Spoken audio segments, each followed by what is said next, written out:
अडचणी आहेत? बघा, मी स्वतः या मताचा पहिल्या दिवशीपासून आहे की कोल्हापूरची हद्दवाढ केलीच पाहिजे.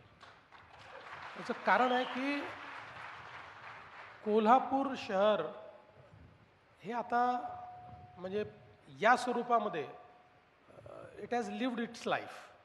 आता या स्वरूपात विकास होऊ शकत नाही.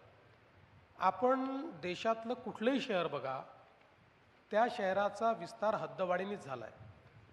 अनेक वेळा आपल्याला असं वाटतं की हद्दवाढ म्हणजे टॅक्सेस वाढतील, हद्दवाढ असं लोकांना वाटतं आणि राज्यकर्त्यांना असं वाटतं हद्दवाढ झाली की पुन्हा महानगरपालिकेवर कामाचं बर्डन.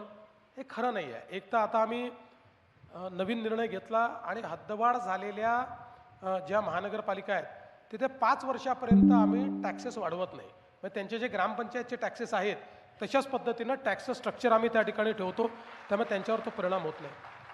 आणि महानगरपालिका ज्यावेळी अशा हद्दवाढीच्या भागामध्ये गुंतवणूक करतात त्यावेळी त्यांना त्यातनं परतावा देखील मिळतो, कारण तिथे जमिनीचे भाव वाढतात. महानगरपालिकेला नवीन कन्स्ट्रक्शन येतं, त्या नवीन कन्स्ट्रक्शनच्या मान्यतेकरता मोठ्या प्रमाणात निधी त्या ठिकाणून मिळतो आणि त्यातनं एक महानगरपालिकेची नवीन अर्थव्यवस्था तयार होते. शेवटी तुमच्या नेटमध्ये नवीन वेगवेगळ्या प्रकारचे त्या ठिकाणी इन्कम सोर्सेस येतात. मागच्या काळामध्ये मी मुख्यमंत्री असताना आम्ही एक प्रयत्न करून पाहिला होता